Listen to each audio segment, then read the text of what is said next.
अली बिस्मिल्लाह।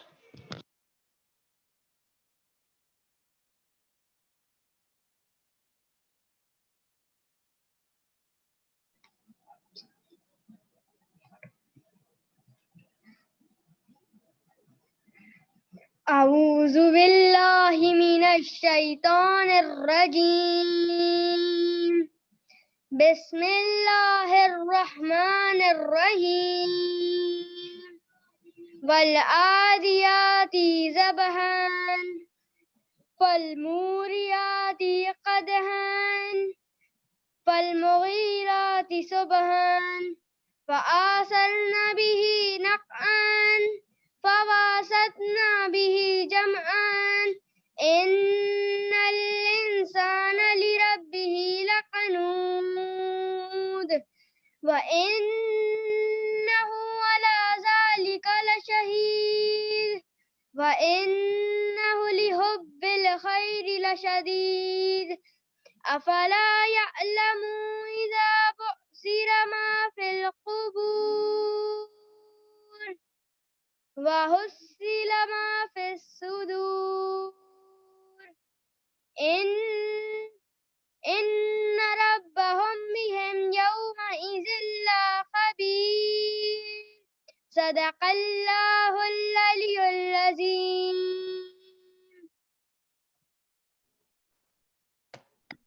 मोहम्मद वाले मोहम्मद सल्लल्लाहु अल्लाहुम्मा सल्ली अला मुहम्मद व आले मुहम्मद वअज्जिल फरजहम। कश्तिये मक़सद सरवर का किनारा बास आस कुलसूम की ज़ैनब का सहारा बास मुश्किलों में जिसे सरवर ने पुकारा बास चांद के पास जो होता है वो तारा पास पंजतन की तरह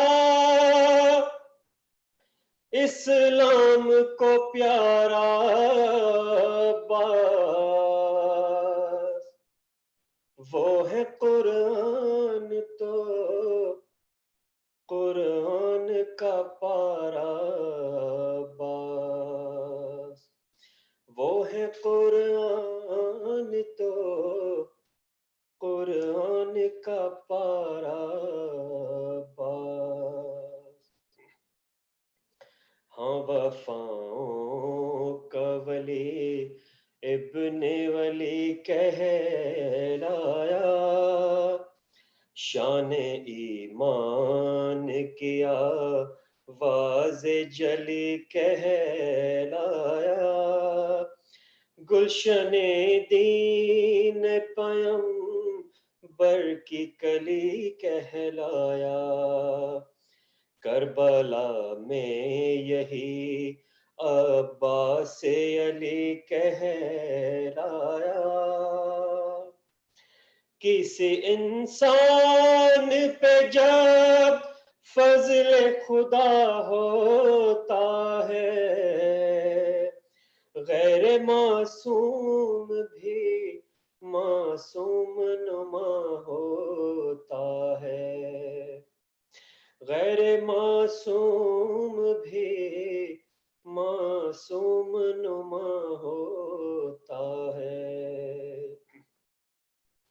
कोई बतलाए भला कैसे फजीलत तेरी जब हुसैन इब्ने अली को है जरूरत तेरी करबला वालों से पूछेंगे शुजाअत तेरी आज तक है दिले इंसान पे है बात तेरी लोग खाते हैं हर एक हक की निशानी के कसम, तेरे डर से नहीं खाता कोई पानी की कसम, तेरे डर से नहीं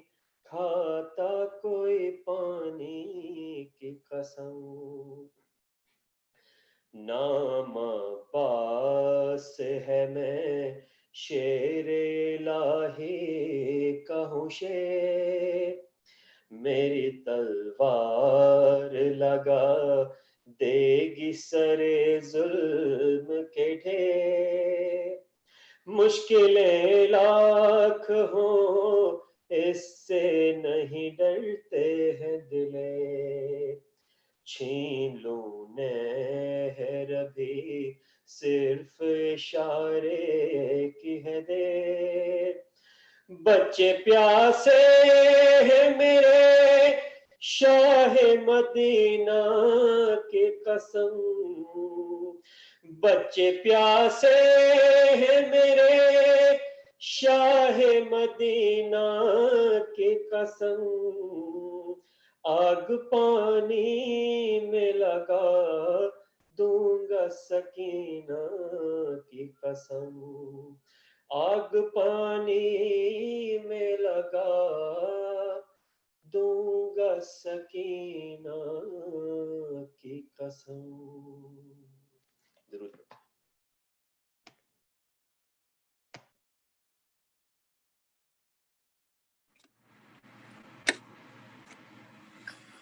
अल्लाहुम्मा सल्ली अला मुहम्मदिन व आलि मुहम्मद। देती थी सदा ज़ैनब रोकर अब्बास, ऐ शेर नयस्ताने हैदर अब्बास, क्या इसी दिन के लिए मांगी थी बाबा ने दुआ, आके परदेस में हो जाओगे तुम हमसे जुदा, सोते हो चैन से दरिया के किनारे भैया, क्या सुनाई नहीं देती तुम्हें हलमिन की सदा, अब्बास तन्हा है खड़े रन में सरवर अब्बास, ऐ शेर नयस्ताने हैदर, ऐ मेरे शेर जवान, ऐ मेरे भाई हो कहाँ, शाक है दिल पे मेरे तेरी जुदाई हो कहाँ, देर से देती हूँ भैया मैं दुहाई हो कहाँ, लुटती है फातिमा जहरा की कमाई हो कहाँ, अब्बास खंजर है हल्के सरवर पर अब्बास, क्या इसी दिन के लिए साथ बहन थी आई, आ गई नींद जो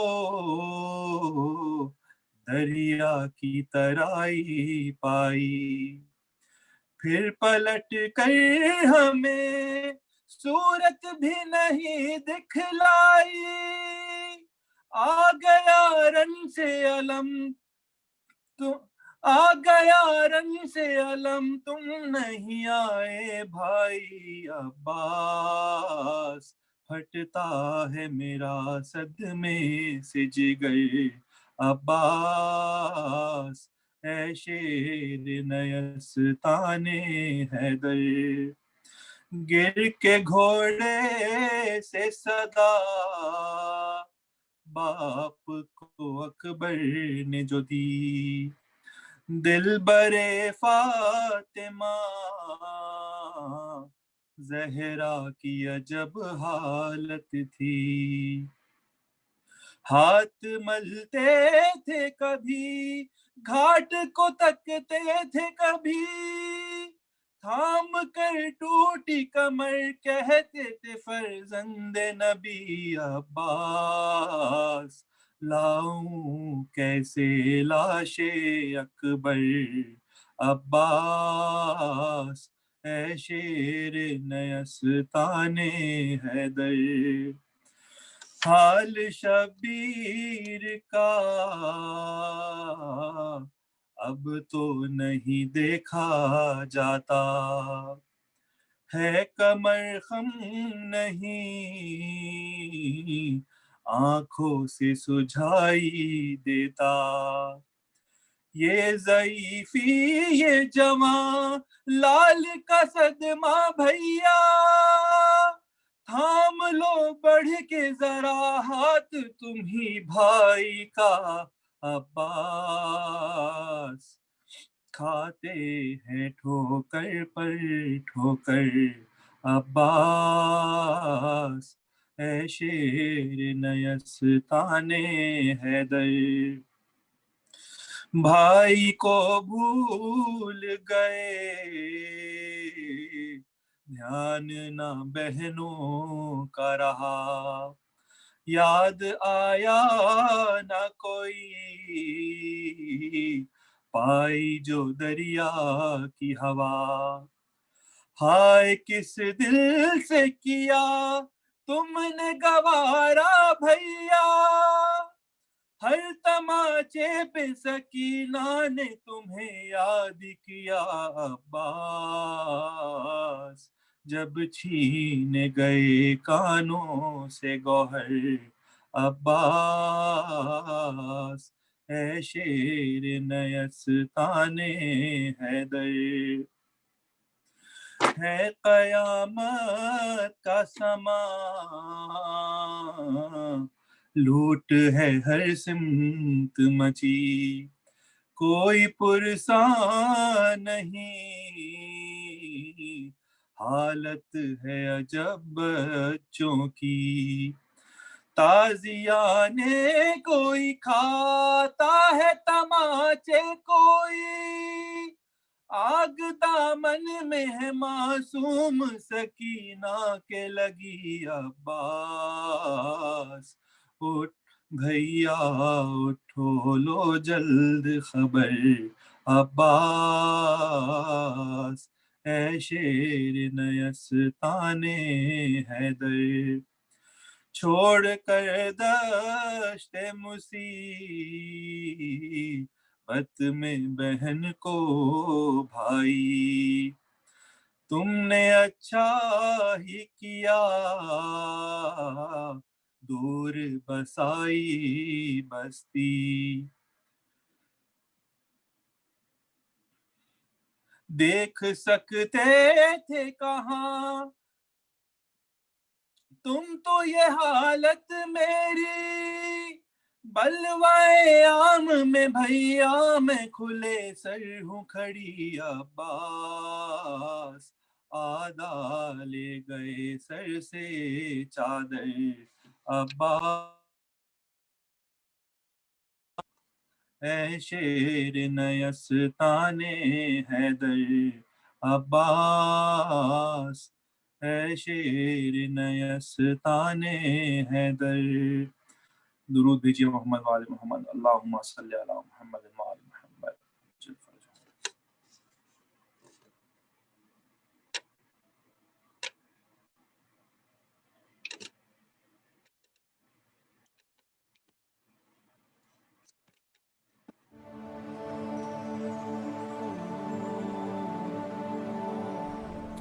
أعوذ بالله من الشيطان الرجيم. بسم الله الرحمن الرحيم. الحمد لله الذي لا يبلغ مدحته القائلون ولا يحصي نعماءه العادون ولا يؤدي حقه المجتحدون الذي لا يدركه بعد الحمم ولا يناله غوص الفطن ثم الصلاة والسلام على أشرف الأنبياء والمرسلين حبيب قلوبنا وطبيب نفوسنا وشفيع ذنوبنا سيدنا ومولانا أبي القاسم محمد اللهم صل على محمد وآل محمد وعجل فرجهم وآل بيته الطيبين الطاهرين المعصومين المظلومين لا سيما بقية الله في الأرضين صاحب العصر والزمان خليفة الرحمن إمام الإنس والجان ولعن الله وعداهم أجمعين إلى يوم الدين أما بعد فقد قال الله وقوله الحق بسم الله الرحمن الرحيم وكان الناس أمة واحدة صدق الله العلي العظيم اللهم صل على محمد وآل محمد وعجل فرجهم. The Quranic perspective on one nation has been our ongoing topic. Tonight is lecture number 8. Alhamdulillah, with the blessing of Allah subhanahu wa ta'ala, now 1 week into the Ashra of Muharram 1442, 2020. And the attempt has been made for us to somehow understand what Allah subhanahu wa ta'ala meant by Ummatan Wahida in the 213th verse of Surah Baqarah. And the purpose behind that, and there's been a few people who have been asking me that, like, where are you going with this Ashra, basically? And it's it's a little bit sad that in eight days in now, we're wondering where I'm going with. That means I haven't delivered it properly. But I think the notion and the idea of one collective, cohesive group towards Allah subhanahu wa ta'ala is where we need to be. There's too many groups, there's too many firqe, there's too much separation, there's too many walls right now that exist in our families, in our communities, at the ummah at large. And that was never the purpose behind creation by Allah subhanahu wa ta'ala. Everything is so intricately, precisely placed in this universe, and it is very interdependent. A structural, functional, interdependent universe is what we belong to. But the reality is that we don't see it like that. I don't see the person beside me as instrumental for my perfection and my growth. But that's how we should be looking at it. One nation is the idea of you understanding, or me understanding, that every element of society plays a vital role for my growth. I am dependent on these elements for my growth, my perfection, and my spirituality. And when we begin to now understand that we are interdependent and everything around me now plays a vital role for my own perfection and my own spirituality, and because my spirituality is very near and dear to me, I'll have what? Respect for those things around me. And like I've said many times in the past week, one nation idea is not the idea that everyone is right, everyone's correct. It's a very, pluralistic approach. Where you have your faith and you have your system of belief and you have it's all correct. No, of course not. But everybody has a role to play. Even shaitan, even those who are the transgressors and the oppressors, they also have a role to play in my perfection. How? For example, somebody who's an oppressor today taps into my courage, forces me now to wake up to my consciousness. Without the existence of that oppression, I may be somebody who falls prey to heedlessness and to ghafla, right? And to complacency.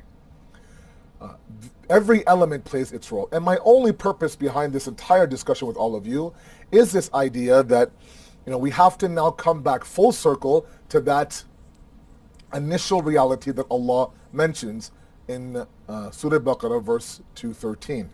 Okay. Now, we've spoken about everything from the idea of collectivism in the beginning of the Ashra to exactly how nations were in the beginning when there were only a few and how they grew and the problems that came about with that growth.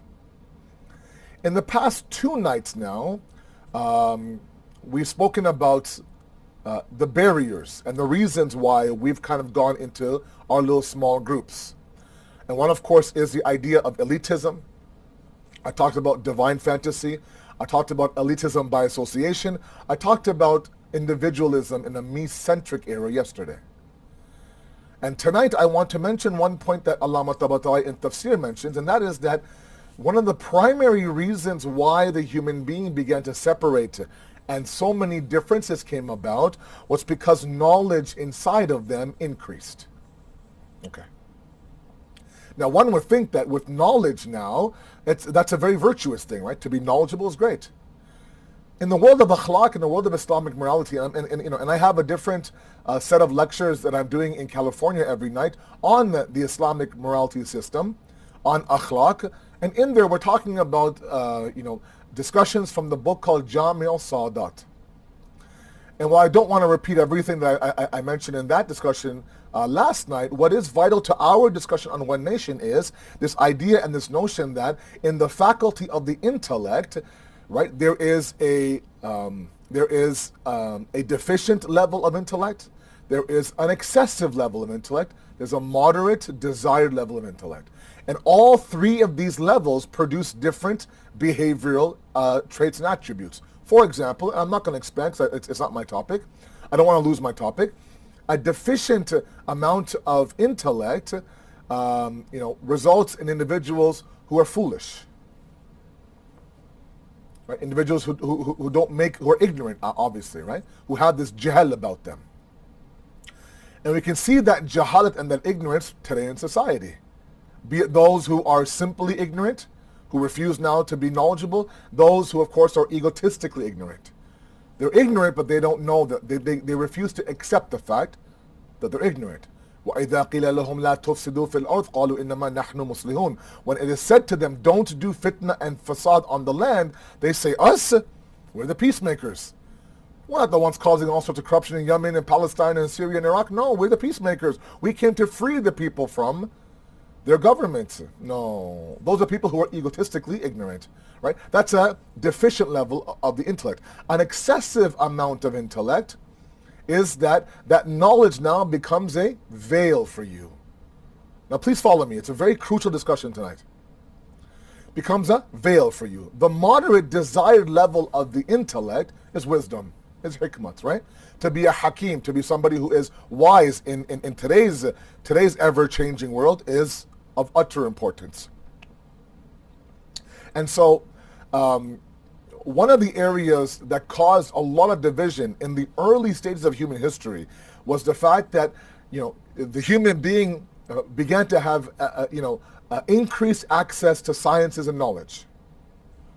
Okay, where that knowledge should have brought everyone together and humbled them, it caused differences. It caused a little bit of tension. It caused separation. Okay? It caused elitism. And I want to speak tonight about another factor that possibly can be used for us to come back together to that one nation. Now, tomorrow being, the day before the day of Ashura and Shabi Ashura, essentially, I want to make sure that we send off the right message. And that is that, this one nation, how can we achieve this one nation? Where did we start with this one nation? And I'm going to speak about the families tomorrow. I always speak about families because the jada of the root of success of any community is a successful family. And the root of all evil in community is an evil family. That inshallah is tomorrow. But tonight, let's understand this idea of knowledge. Okay? The problem is that we know a lot. And this is where I'm coming from, and maybe I'm wrong, and I'm sure all of you will tell me if I'm wrong. In a good way, of course. If we count and measure the amount of hours of azadari that we've done in our own lifetime, depending on how old you are listening to me, it could be, in the thousands of hours of azadari, meaning of majalis. If one majlis equals an hour, let's say, right? You do your hisab and you count and you find out that hundreds, if not, for some of you, thousands. There are some of you pre-COVID that used to do, 4 or 5 a day majlises across 2 months for your entire life. You do the math. In every majlis of Imam Hussein, there should be, and usually there is, some sort of tazkira or some sort of a discussion on, on the deen, on akhlaq, on behavior, on islah, on tariq, on Quran, on the Ahlul Bayt, on ma'rifat of the Imam, fadail of the Imams, masa'ib of the Imam. All of them should have some element, if not all of those, inside at least one majlis. Okay. Now imagine this beautiful package of taqwa building ingredients inside of you, right? Knowledge of the Ahlul Bayt, of the Quran. These are all beautiful avenues of spirituality. And this package is times 100, times 1,000, however many hours there should be. That should kind of result in this amazing nation. Like imagine if we told a non-Shia, a non-Muslim who's oblivious to the entire system of Azadari, that we as the Shia nation, we do this. This is what we do every single year since I could remember. And they ask, what do you discuss? Oh, we discuss everything from piety to strengthening your family to, honesty, to sacrifice, to things like, collectivism, to things like unity, to things like, believing in God, being God-fearing, being patient through hardships. If you ask me, this person would be amazed. You guys gather like this every single year for at least 2 months straight, and you talk about these beautiful, life-changing discussions? And we say, yeah, we do. Would that person not expect the Shia nation to be somewhere else today? Somewhere else today. And we're not. We're not. So either that means that the job is not being done from this side of the camera or from that side of the camera. And if you ask me, it's a little bit of both. If the right message is delivered from the mimbar, the right message has to be applied from the listeners. Okay? But sometimes, the wrong message is from the mimbar and the wrong message is taken from the audience as well. Anyways, my point is that it's not a shortage of knowledge. It's an incorrect isti'mal and usage of that knowledge. Or it's a lack of application of that knowledge. And that's what I want to speak on tonight. Because the way that Allama Tabatabai in tafsir of this verse says, that as the knowledge of the man increased way back when initially, as a human being increases, the differences now also began to increase. Okay? There was a sense of ego amongst those who are more knowledgeable. There's a sense of the fact that I'm now stronger than you. And sometimes in our innate nature, right, inside, sometimes built in our character, is the idea that the strong now does what? Oppresses the weak, because it can. It can. Right now, this whole discussion on injustice right now happening in the U.S., NBA players are walking out and WNBA players are walking out, and all power to them. They're giving up salaries and the league is giving up TV money and everything and all this time, to kind of, send a clear message. That what happened to Jacob Blake is one example, but it is, how much more can be done, right? And we're all for that. Of course, everyone supports that idea. But I think in this era, we have to, and again, not my topic, but very, very quickly, we have to search inside of us sometimes to find out that, is there a racist inside of me? Is there a bigot inside of me? Is there an elitist inside of me? Is there a Fir'aun inside of me? Okay? And the only way sometimes that we can truly measure if we have a Fir'aun inside of us is to examine those that we can do zulm against, that we can be unjust against, and ask ourselves, am I being unjust to them or not? And what I mentioned last night and the past 2 nights in my after Maghrib speech in Toronto is the fact that the 2 people that have always been subject to dhulm and oppression since day number 1 in history have been children and women, always. So if you're a father and a husband inside the audience, ask yourself, do I do dhulm on my wife, dhulm on my children? Why do I do dhulm? Because I can. I'm stronger than them. I have more authority than them. If I'm their wali and I have that wilayat, does that mean that I can do dhulm on them? Does that mean that I can verbally abuse my child and verbally abuse my wife and body shame her, or God forbid domestically abuse her, which is a rampant issue right now, or God forbid strip her of her dignity by having extracurricular relationships outside the marriage? All these things are rampant right now in our communities, right? The only way that we can truly call anybody out for their injustice is if we can stop and ask ourselves about our injustice. So the people of knowledge, let's come back to my topic. That's not my topic, that's another topic for another place. But Allama Tabatabai says that knowledge that initially the human being began to increase and grow with and learn, that actually was a tool used to do what? To oppress those who are weaker than them. Take advantage of those who are weaker than them. Strip the rights of those who are not as educated. So while that ilm should have resulted in something positive, it actually resulted in what? In walls, divisions, right? Injustice, the law being broken, etc., etc. Which means that it's not the problem with the knowledge, it's the problem with the acquiring of the knowledge. Okay? I'll tell you where I'm going with this. Okay? The question is why? Why are we not, as a Shia nation, better?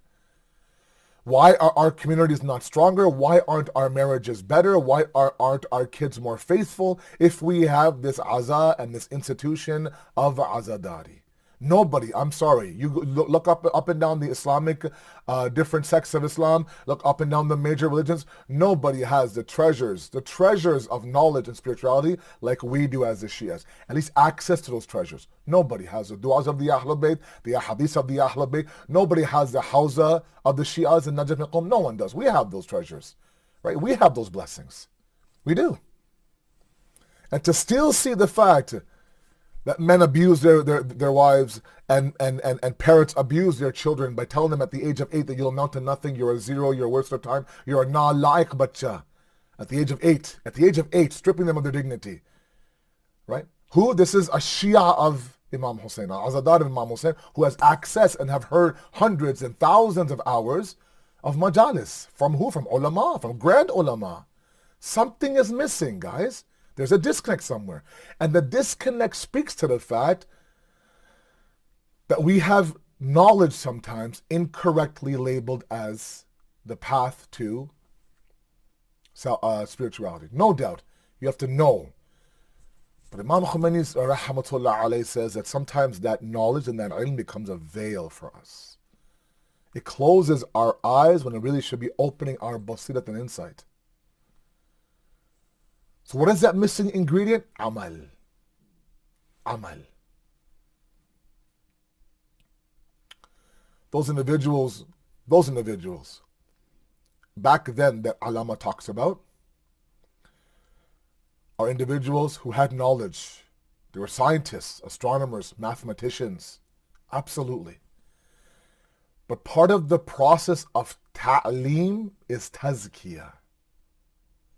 Part of the process of educating yourself, and I ask any of you, doesn't matter in what line you educate yourself in, and you have heard me say this several times, that ilm in Islam is not subject-based, it's niyat-based, okay? Niyat-based. You could find God in the OR. You can find God auditing a company. You can find God, with a telescope. Meaning, the presence of God, not God himself, of course. Right? You don't always need to find God in Najaf and Qum. In fact, there are people who lose God, I'm sorry, in Najaf and Qum.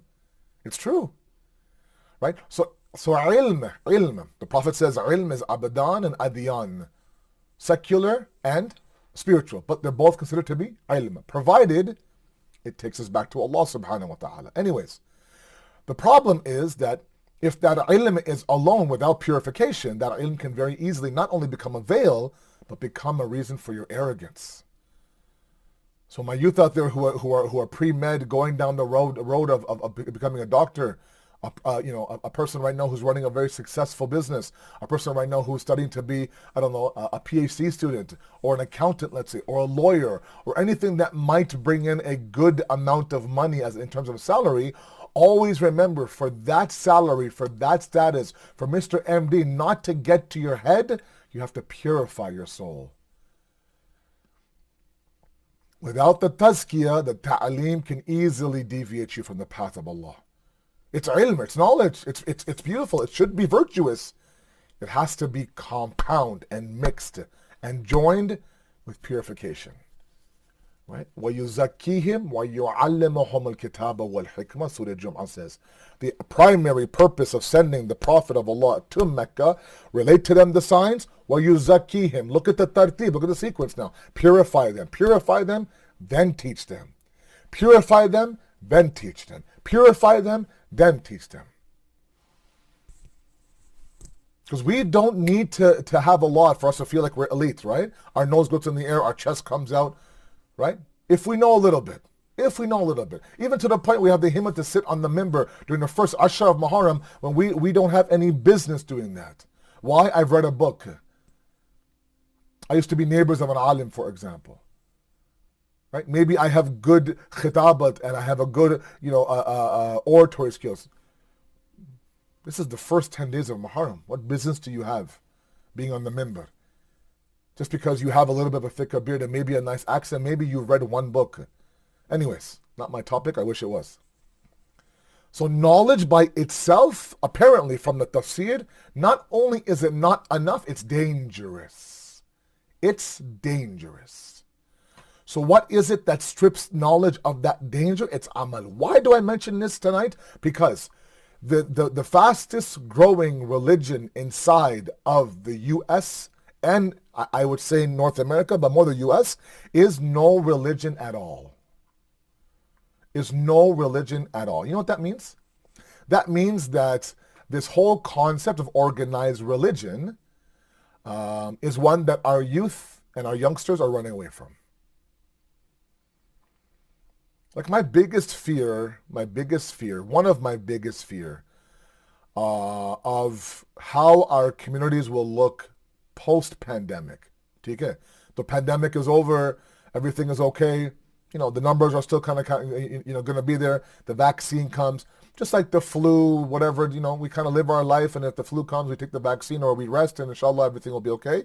That's how I see things going. I don't think Corona will be gone forever. It's going to be around. It's a matter of us functioning as a society around this pandemic. Of course, I'm not a doctor. I don't pretend to be one. Which means that our centers are going to open. They're going to open. I mean, it's not going to always be like this. My concern and my fear is that when the centers open, the youth don't come back to the building. I've realized in the past 4 or 5 months, the one group that is loving this online system, this virtual masjid idea, are the youth. When my center, one of the first, if not the first in Toronto, began to say, for the month of Zil Hijjah, we're going to go ahead and open up our centers. Okay? So, where I am right now in Toronto, our numbers are fairly good. You guys are a mess in the U.S., and in Canada, at least, we're fairly good. Some areas, So when we began to open up in phase 3, the allowance of people in a building, especially in places of worship, was higher. Okay? And so right away the thought was, 3 months, 4 months, we're sitting at home, we need to be in our centers, and I get it. My elders especially, their social break is the center. They rely heavily on the center, of course, and they should, mashallah. That's their community, right? That's their outlet. They're socializing once a week. So now pressure, open the center, alhamdulillah, and so far it's been going good. So all of Zil Hajj, every program in Zil Hajj, from Ghadir to Mubahila to Jashrins and Madrasas, all of them are open. Registration, 6 feet apart, wearing a mask, only 30 people allowed on one side, blah, blah, blah, everything was done, okay? The thing that I found to be a little bit worrisome was that the ones who were running to register to go and sit in these programs and in the building were the elders. Okay? And when it came time for us to kind of, for my community to plan between Muharram, we always have an English and Urdu Ashra together, the idea was, do we make them both on the premise? Like, do we open the building for both? And a resounding no from the youth was that, look, keep our Ashra, our English speaker, online. You can have your Urdu on the premises, in the building after Maghrib, albeit in a very, very restricted format. Which told me that they're loving it. They're loving it. The English communities across North America right now have, I think they're benefiting from this pandemic. The Urdu ones that are strictly Urdu, even the countries in Urdu, they haven't quite, trained, or they're not ready for this online, live sort of Muharram even. Right? So those ulama who go from here to, let's say, Karachi or Pakistan for Muharram, they're grounded here. They might, a few of them might go in London, whatever, but most of them are grounded. Anyways, my point is that, my fear is that the youth today will no longer see the need of the actual building and the actual structure, and they'll adopt the virtual masjid idea. It's convenient, it's comfortable, I'm getting what I want, and I'm comfortable while I'm doing it, right? And one thing about these millennials is that, good or bad, they search for the most convenient way to do anything. Okay? And that's great. I mean, because of them, we have apps and we have conveniences and we have smartphones, and I get it. But, they apply that now to everything across the board. So why commute 45 minutes to a building and waste 90 minutes in commute when I can sit there in my pajamas and watch Asad Bhai on my couch? Dude, what's better than that, man? No commute, no parking, right? No annoying elders, no bratty youth, nothing. Sit there, they're beautiful. And when I'm done, I log off and I go straight to bed. Save on gas, save on time. Oh my goodness. And that's a problem for me. And the problem is that they will begin to now downplay the importance of the structure. Now, why do I bring this up? Because the structure, the building, the masjid is a avenue, is a place of organized religion. Why do the studies say that the fastest growing religion is no religion at all? Because today's youth are beginning to slowly now move away from organized religion. The fiqh, the usul-e-din, the sharia, they don't feel a need for it. I'm a good person, I believe in God. If I don't pray every single day, 5 times a day, doesn't make me a horrible person. If I don't cover my hair when I leave the house, doesn't make me a horrible person. If, for example, I don't give my khums or 20% of my hard-earned money, I'm not a bad person. Of course I believe in God. Of course, he's my spiritual father, he's my object, blah, blah, blah, of hajat and worship. Yes, of course. But these nitty-gritty details of the sharia and the ibadat that make sure, 7 places of my body are on the ground for sajda. Make sure that my wudu is just slightly above my elbow. What if I want to wash my bicep with it? I can't do that. What if I just want to wash my wrist and my hand? Look, what's going to happen? Why so many details for something that's so near and dear to my heart? I have the knowledge of God. I have the knowledge of the deen. What stops it from becoming a veil for me is organized religion. Always remember that. The law of love of God is organized religion. And wherever I go this Muharram, I'm mentioning that whenever I can, wherever I can, because I'm seeing a trend that's disturbing to me. Oh my God, it feels up to these guys, man. The masjid would never open. We'd be all virtual. And maybe I'm wrong. Maybe some of you guys miss seeing each other, chai, breaking bread. You're like, yeah, I do miss it, but I can always invite them over. Come, let's have a viewing party. Right now, there's 10 guys right now in someone's house watching me right now live, let's say, for example. Organized religion is the language of love of God. The language of love of God tells me that I need to worship God the way He wants to be worshipped. Right? I've spoken about language of love with all of you guys before. The idea that if I claim to love somebody, if she is my beloved, he is my beloved, meaning that my wife or my daughter, whatever the case may be, or my son or my husband, I have to find out how they want to be loved. Because they're the object of my love, they get to dictate how it is that I want to be loved. If you want to love me, this is how I want to be loved. If you want to treat me right, this is what treats me right. I don't get to dictate to my wife that, look, I love you and this is how I'm going to love you. She's like, okay, well, good for you. Then that's all what? An individualistic, me-centric love. Remember that from yesterday. A me-centric love. but I'm telling you that this is what makes me happy. Yeah, I know that makes you happy, but this is how I want to love you. But it's not your love. You're giving your love to me, right? Allah subhanahu wa ta'ala is saying, wait a second, you're worshiping me. And you get to dictate to me how to worship me? Acha.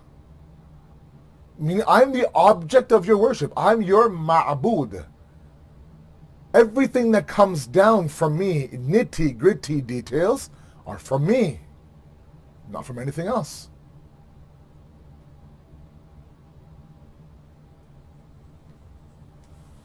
And you want to, call the shots. And Shaitan tried. Shaitan said, look, Allah, remove this Adam business, remove this hukum for sajda. I will worship you like nobody else would. I can't bow down to Adam. Allah says, you don't get to tell me how to worship me. I will tell you how to worship me. Allah's language of love, Allah's language of worship is organized religion. The faster we accept organized religion, the faster we will get to Allah subhanahu wa ta'ala. Before that, that knowledge of God becomes a veil, becomes a reason for what? Separation, becomes a reason for injustice, for me to look down on people. There are some people who are well-read, no doubt, well-read. But oh man, that ego they have. They come in and they overtake the whole conversation. That knowledge should make you humble, Baba. So you're out there all of a sudden now, you read a couple of books now and you're tackling Islamic history and putting up your own YouTube videos all of a sudden because all these ulama, these big scholars, for years now, have it all wrong. Me alone, sitting in my corner in the US now, or in Canada, with a few people in front of me, I figured out, for example, that this historical fact that's been presented all these years is all wrong. All these 20, 25 ulama who have hundreds of years of Hausa studies combined together are all wrong. Me by myself, I'm okay, I'm right. And so I videotape it, put it on YouTube, then send the YouTube link out. That's knowledge? Is that knowledge? Because we've taken knowledge to mean information. It's not. Imam Jafri Sadiq alayhi salatu wasalam, Allahumma salli ala Muhammad wa ala Muhammad, he says that knowledge is a journey of nur, that no doubt starts off with ma'lumat, they say. Information in your brain. You sit there in an Ashra of Muharram, and if the alim is good, and not wasting your time like I have been for the past week, if he's good, if the if the alama is good, then that becomes information inside your brain. Okay? I'm just going to grab a water. Please give me 1 second.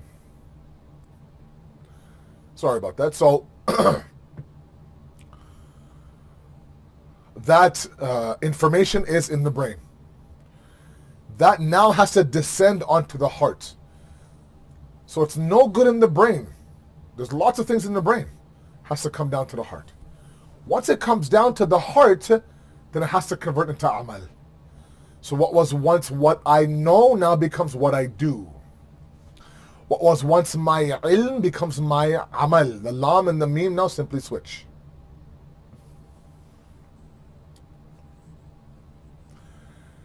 And so it's vital and it's important that we understand that part of the process of us coming back to a one cohesive, harmonized movement is the fact that we need to understand that our knowledge, while it's important, could very well be a veil for us. Unless we attach amal to it. The language of love of the Ahlul Bayt, for example. The language of love of the Ahlul Bayt, that in Quranic terms is known as mawadda. It's for us to identify that, yes, no doubt, I love Imam Hussein. I love Imam Hussein. That's why I am here every single 10 days trying to make the best of this coronavirus, COVID Muharram, no doubt. And we have a golden opportunity to say, look, Imam Hussein, this Muharram, I changed myself. I revolutionized myself. That only happens when we practically apply what we know. Ayatollah Bahajat, rahmatullah alayh, one of the biggest artists and ulafa of our time, he says, if only we are able to act on what we know. I'm not asking anybody to go into a library and spend hours and hours and hours on studying this and studying that and this and that. And sometimes, these guys, these youth ask me for, oh, can you send me Ibn Arabi books and Ibn Sina books and Mullah Sadra books? These are big philosophers. I said, for what? Oh, we just want to learn about, this, learn about that. That's great. And what I want to say to them, and I don't, because I don't want to deflate them. I might now, of course, but I don't want to deflate them. And that is that, look, Baba, why don't we, all of us, act on what we've heard so far? Let's simplify the deen. It's not all about, dropping names and quoting and this and that. And, well, in Isharat, Ibn Sina says this. Let's show how much we know by how much we do. Right? We don't want to be an alim bi amal and a jahil ba amal. We don't want to be that. We don't want to be a scholar that doesn't act or an ignorant one that does act. Right? We don't want to be somebody who has knowledge, but when it comes to the maidan of amal and deeds, zero. But we don't want to be those who are pounding on amal. Oh my goodness, this amal and that mustahab and that amal and this Quran and this surah and this dua and this namaz. Jab bhi dekho, oh my God, they're doing ibadat. But if you ask them about Allah, it doesn't make sense to me. It's hollow, right? So both of them are extremes, right? Back then, when one of the causes of division inside the human being, and I'm sorry, even today, the causes that we have sometimes in our families and our communities is the fact that we haven't quite grouped what we know with what we do. They've become two separate realities. I know a lot up here, but I do something different with my hands. Yeah, Malana, I know that I should be treating my wife properly, but I know I should be, wearing hijab, but I know that I should be, paying my khums, following my marja, but this has to go. I'm sorry, has to go. Has to go. If we simply acted on what we knew he would say after the Bahajjat, the ummah would be in a different spot today altogether. Just act on what you know. And there are some people who are excellent at that. Where do we start now? What do we do? How do we do it? Let's understand. Every detail of the Sharia is not created by some creation. Every detail of the Sharia has come down from Allah subhanahu wa ta'ala. Every detail. He chose various avenues to reveal that Sharia. Sometimes there are open verses of the Quran. Sometimes there are sunnat of the Prophet. Sometimes there are ahadith of the Ahl Bayt. Sometimes it's through our aql and the fatwas of the Maraji.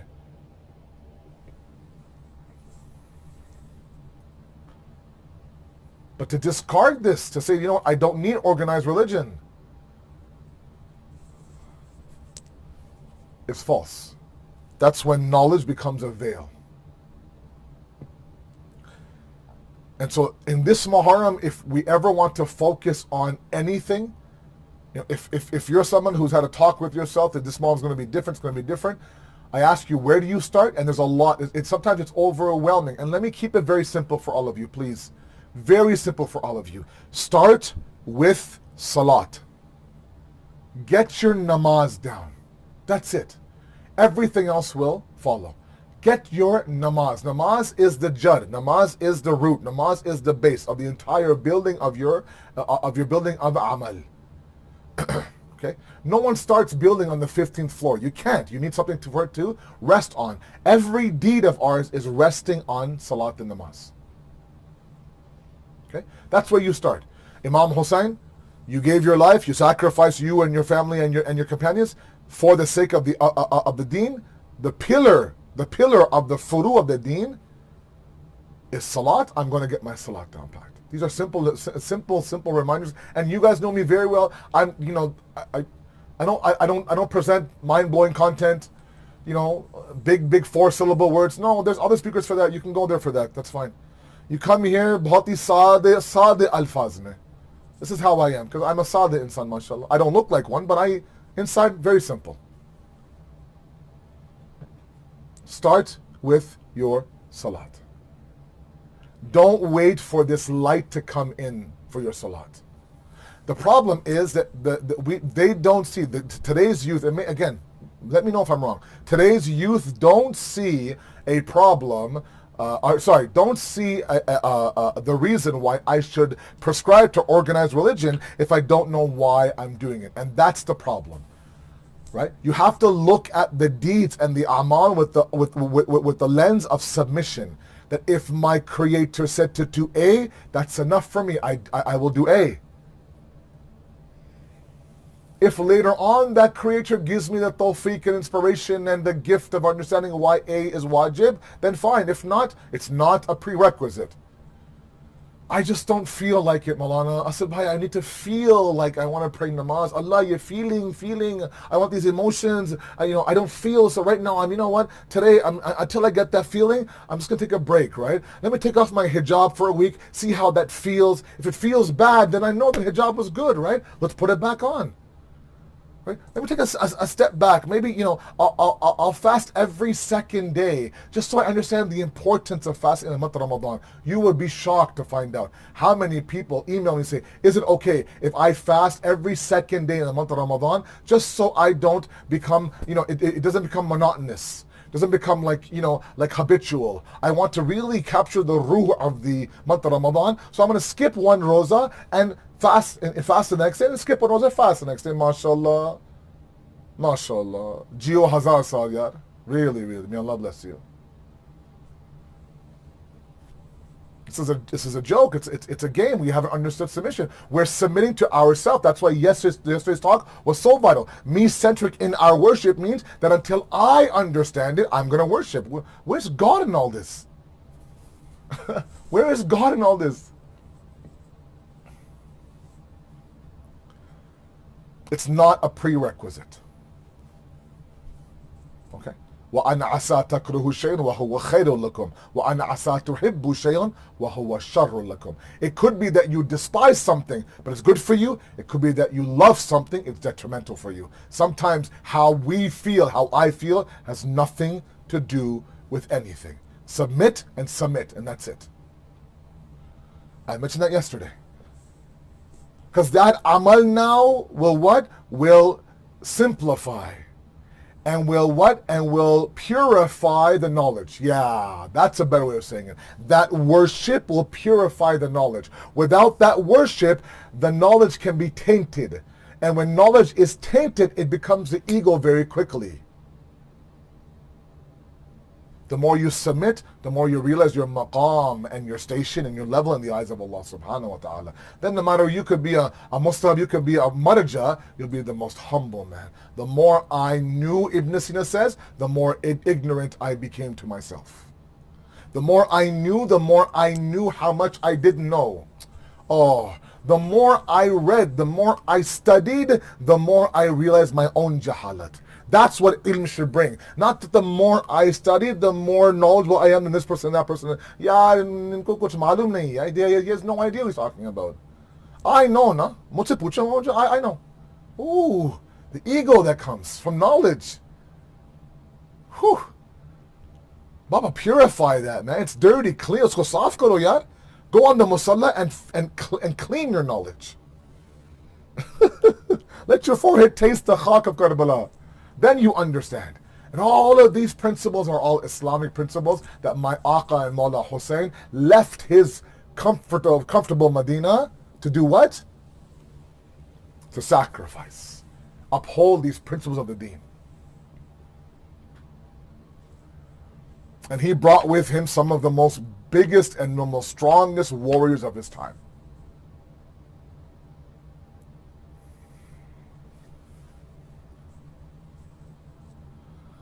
And tonight we remember the commander of the army of Imam Hussein. Abul Fazl was no ordinary man. Trained by his father Amir al-Mu'mineen. A giant of a man, a warrior of a man, the man who instilled fear in the hearts of the enemy. Nothing about him was mamuli. Nothing about him was ordinary. There's robe, there's a presence. The only man to get to the banks of Furat. Do you ever wonder how that's possible? That he would enter, let's say, the Maidan, and the army would split. He would split the army just by his presence.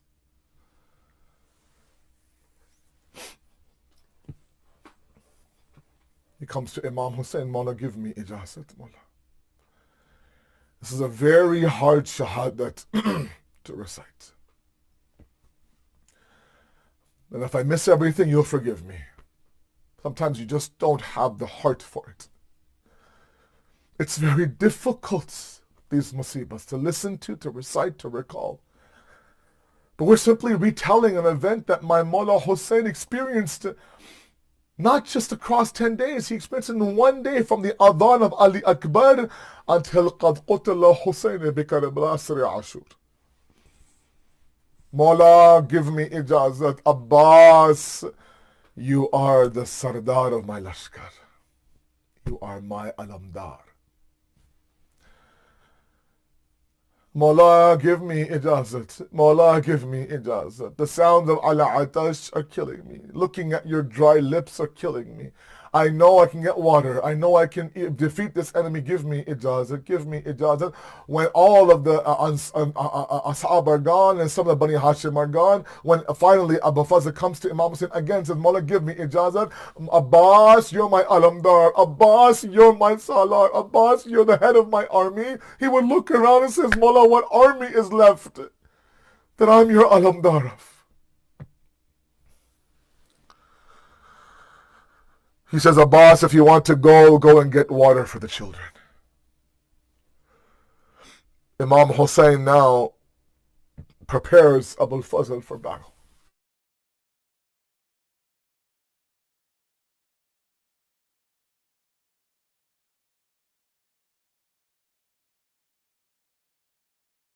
Ana Abbas ibn Ali, I am the son of Amir al-Mu'minin. They see the enemy sees Abbas coming, and they get out of the way. He gets down to Farad, begins to fill the mushk of Sakina, and that very famous picture of him having water inside of his palm. If he had taken a sip of water, Abbas was dying of thirst. Abbas had been this the second of Muharram. Abbas was very thirsty. Abbas was hot. Abbas was on the plains of the desert of Karbala, and that water was fresh. The water was cold. Had he drank one sip, nobody would have questioned him. But how could he? In one palm, he hears Al-Atash, Sakina is thirsty. On one hand, he sees the dry lips, cracked lips of his Mawla Hussein. He drops the water. My salams to the Wafadari of Abbas. Meanwhile, in the tents now, Imam Hussein mentions to everybody that Abbas has gone for water. Sakina gathers all the kids, gives them all little kuzas, they said little small cups they had, and said, my Chacha Abbas is going. My Chacha Abbas is going to bring water. And I know he'll bring water. Oh, don't worry, you won't be thirsty for too long. You'll get water soon. She was getting the children ready, as the books say. And they're all getting this excitement that Pani is coming, water is coming. Abbas is going to bring water. Abbas is going to bring water. And the whole time her eyes are fixed on the alam. The alam is strong. My Chacha Abbas is strong. Abbas fills the mushk of Sakina, roars his way back towards the khayma of Imam Hussein. Umar ibn Sa'd realizes, if this water gets to Hussein, it's going to be a problem. They begin now to surround the man. They begin to attack the man. Those who had arrows through spears through spears. Those who had rocks through rocks. Those who had anything through anything. Just get the water back from Abbas. Just get the water back from Abbas. There comes a moment now where one Mar'un comes out of the bush and ambushes the right arm of Abbas. He grabs the mushka. He grabs the alam in his left hand. Keeps roaring. Get water to Hussein. Get water to Sakina. Sakina watching the alam waver back and forth. My chacha is coming. He's close. My chacha is coming. There comes another mal'oon and chops off the other arm. Now the alam is between the legs, the mushk inside of his mouth. He's now roaring towards Imam Hussein. Get water back to the khayma. Get water back to the khayma. Umar ibn Sa'd says, Hurmala, get your archers ready. Shower the man with arrows. An entire rain of arrows comes towards Abbas. One now hits his leg. He pulls it out. One hits his shoulder. He pulls it out. One goes in his eye. But the one arrow that killed the man was the arrow that hit the mushk of Sakina. Water began to flow out of the mushk. The mushk is empty. Hazrat Abbas stops. Where does he go? What a courageous man. Think about it. He has no arms to fight the enemy. He has no water for the khayma. What does Abbas do? Abbas turns around and goes right back into the heart of the enemy. Somehow begins to fight the enemy. No arms, no weapons, no nothing. I can't go back to Sakina. Sakina without water. At that moment now Abbas falls from the horse. Alama Majisi narrates, every year I see this narration. Sayyidah Fatima came in his dream one night, says, Majisi, you recited the Masaib of my Abbas, but not the Musibah. Shahzadi, I read what I could. What did I miss? She says, tell whoever's listening to the musibah of my Abbas that when somebody falls from a horse, they use their arms to break their fall. My Abbas didn't have arms to break his fall. He fell on that arrow. Assalamu alayka, Ya Aba Abdullah. Imam Hussein goes roaring into the Maidan of Karbala. Abbas, what have you done? Mawla, I'm sorry. I'm Sharminda. I couldn't get you water. What would you like? Just leave my body right here on the banks of Furat. Imam Hussein goes back to the Khayma. Bibi Sakina comes running out. She sees the alam. She does not see the alamdar. Chacha Abbas, your Sakina's not thirsty anymore. سيعلم الذين ظلموا أي منقلبين ينقلبون إنا لله وإنا إليه راجعون. ماتم يا حسين يا حسين يا حسين.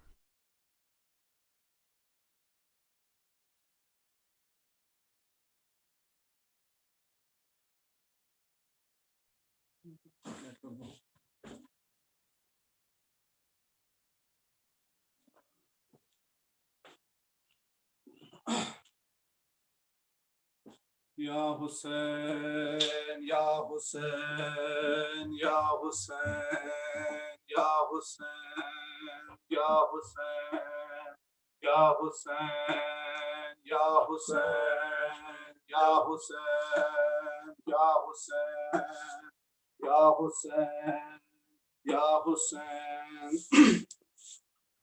Abbas na lौटे,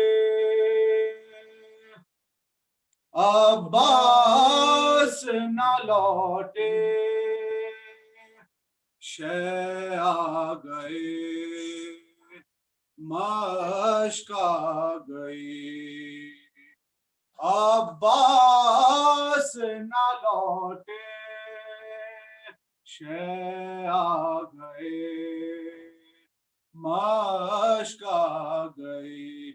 Abbas na lौटे, शे आ गए, मश्क आ गई. Abbas na lौटे, मक़तल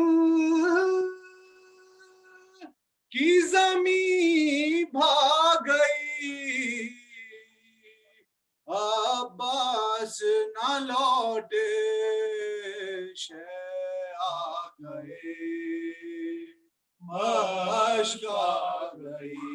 Abbas na lौटे, शे आ गए, मश्क आ गई. Abbas na lौटे, इस शान से मक़तल को सिधारा था लमदार. इस शान से मक़तल को सिधारा था लमदार. आदा की नजर थक गई, अब्बास न लौटे, शे आ गए, मश्क आ गई. अब्बास न लौटे, जब तीर चला बह गया सब मश्क से पानी. जब तीर चला बह गया सब मश्क से पानी. अब्बास को शर्म आ गई, अब्बास न लौटे, शे आ गए, मश्क आ गई. अब्बास न लौटे, रोने के लिए लाशाएं शब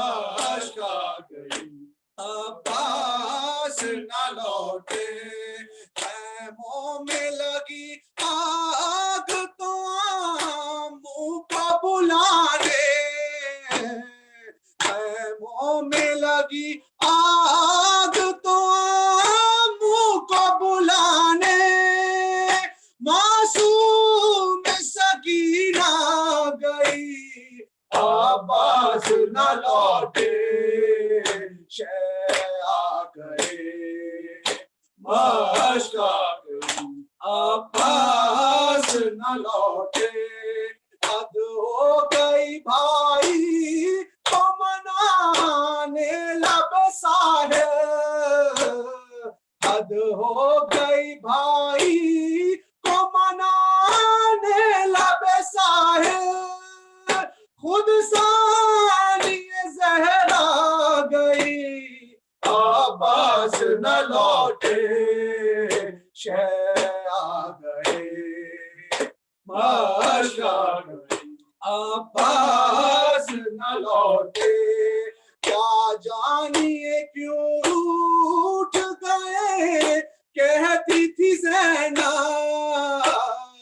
क्या जानिए क्यों रूठ गए कहती थी ज़ैनब, रुखसत की घड़ी आ गई अब्बास न लौटे, शह आ गए मशका गई अब्बास न लौटे, बहता हुआ कानों से लहू सूखे हुए लाल, बहता हुआ कानों से लहू सूखे हुए लाल, दिखलाने सकीना गई अब्बास न लौटे, शह आ गए मशका गई अब्बास न लौटे, देती रही आवाज पे आवाज सकीना, देती रही आवाज पे आवाज सकीना, आखिर को कज़ा आ गई अब्बास न लौटे, शह आ गए मशका गई अब्बास न लौटे, शह आ गए मशका गई अब्बास न लौटे, शह आ गए मशका गई अब्बास न लौटे, या अब्बास या अब्बास या अब्बास या अब्बास, या हुसैन या हुसैन या हुसैन या हुसैन, जब रिदा सर से छीनी मैं सदा देती रही, तू ना आया गाजी, जब रिदा सर से छीनी मैं सदा देती रही, तू ना आया गाजी, आले इमरान कहाँ और जिंदान कहाँ, ये बहन कैद हुई तू ना आया गाजी, जब रिदा सर से छीनी मैं सदा देती रही, तू ना आया गाजी, हमको पानी ना मिले तेरी खुशबू तो रहे, तेरे बाजू ना कटे चाहे मशकी जाच दे, ये मगर हो न सका, तेरे बाजू हैं जुदा, मुझ पे है तशना लबी, तू न आया गाजी। जब रिदा सर से छिनी, मैं सदा देती रही, तू न आया गाजी। धूप में तू था शजर, तुझसे आबाद था घर, है बरहना मेरा सर, क्या नहीं तुझको खबर।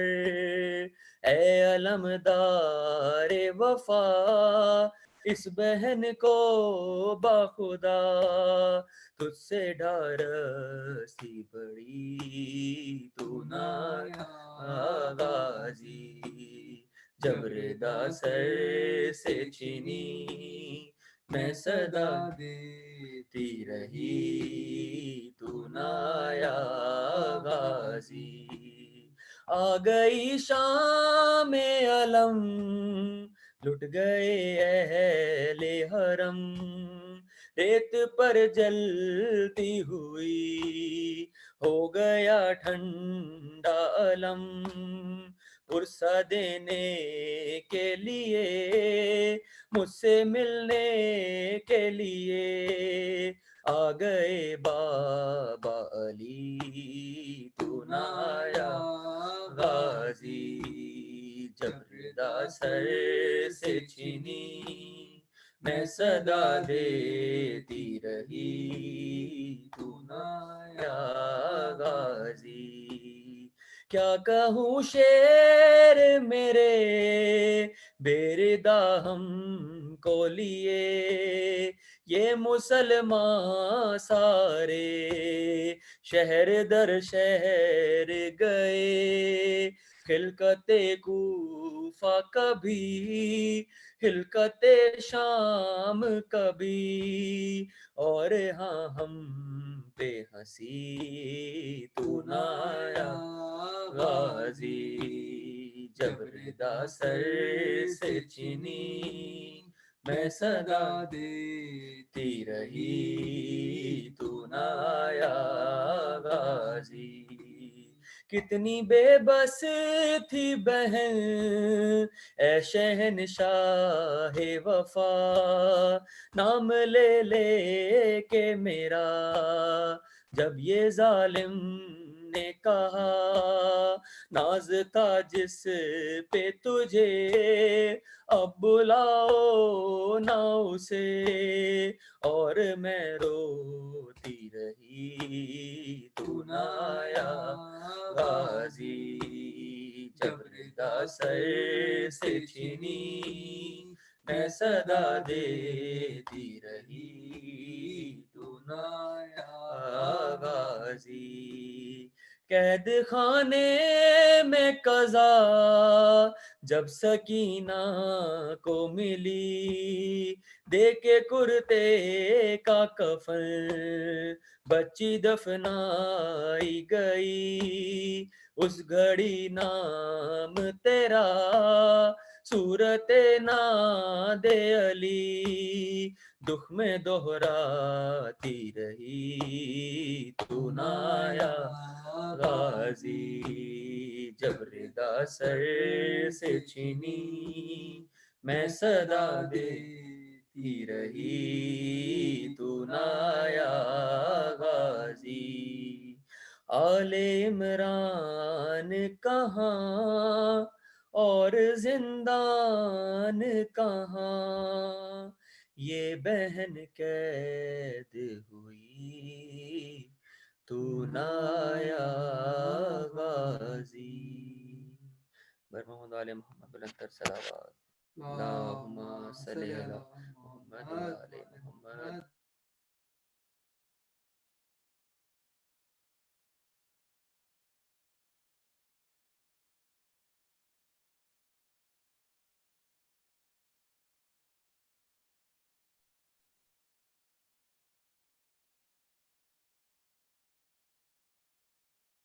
मुतवज्जे ज़ियारत सल्लल्लाहु अलैहि या रसूलुल्लाह, अस्सलामु अलैका या नबी अल्लाह, अस्सलामु अलैका या अमीरल मुमिनीन, अस्सलामु अलैकी या फातिमतुज़ ज़हरा सय्यदते निसाइल आलमीन, अस्सलामु अलैका या हसनल मुज्तबा, अस्सलामु अलैका या हुसैन शहीद बिकरबला, अस्सलामु अलैका या अबा अब्दुल्लाह, अस्सलामु अलैका या इब्न रसूलल्लाह, अस्सलामु अलैका या इब्न अमीरल मुमिनीन, अस्सलामु अलैका या इब्न फातिमतुज़ ज़हरा सय्यदते निसाइल आलमीन, अस्सलामु अलैका व अला जद्दिका व अबीक, अस्सलामु अलैका व अला उम्मिका व अखीक, अस्सलामु अलैका व अला अइम्मति मिन ज़ुर्रिय्यतिका व बनीक, अस्सलामु अलैका व अला अखीका अबिल फ़ज़ल अल अब्बास व अला उख्तिका उम्मुल मसाइब ज़ैनब व अला वलदैका अल अलीयिन शहीदैन व अला इब्न अखीका अल क़ासिम इब्न अल हसन व अला अल मुस्तशहदैन बैन यदैका जमीअन व रहमतुल्लाहि व बरकातुहू। अस्सलामु अलैका या सय्यदी या साहिबल अस्र वज़ ज़मान, अल अमान अल अमान अल अमान मिन फितनिज़ ज़मान, अस्सलामु अलैका या खलीफतुर रहमान, अस्सलामु अलैका या इमामल इंस वल जान, अस्सलामु अलैका या इमाम ज़मानिना हाज़ा, अज्जलल्लाहु तआला फरजक वसहलल्लाहु मखरजक व ज़ुहूरक, अस्सलामु अलैका व रहमतुल्लाहि व बरकातुहू। अल्लाहुम्मा अर्ज़ुक़नी शफ़ाअतल हुसैन यौमल बुरूद व थब्बित ली क़दम सिद्क़िन इंदका मअल हुसैन व अस्हाबिल हुसैन الذين بذلوا مهجهم دون الحسين عليه السلام. اللهم كن لوليك الحجة ابن الحسن صلواتك عليه وعلى آبائه في هذه الساعة وفي كل ساعة وليا وحافظا وقائدا وناصرا ودليلا وعينا حتى تسكنه أرضك طوعا وتمتعه فيها طويلا برحمتك يا أرحم الراحمين. رحم الله من يقرأ الفاتحة مع الصلوات للأرواح المؤمنين والمؤمنات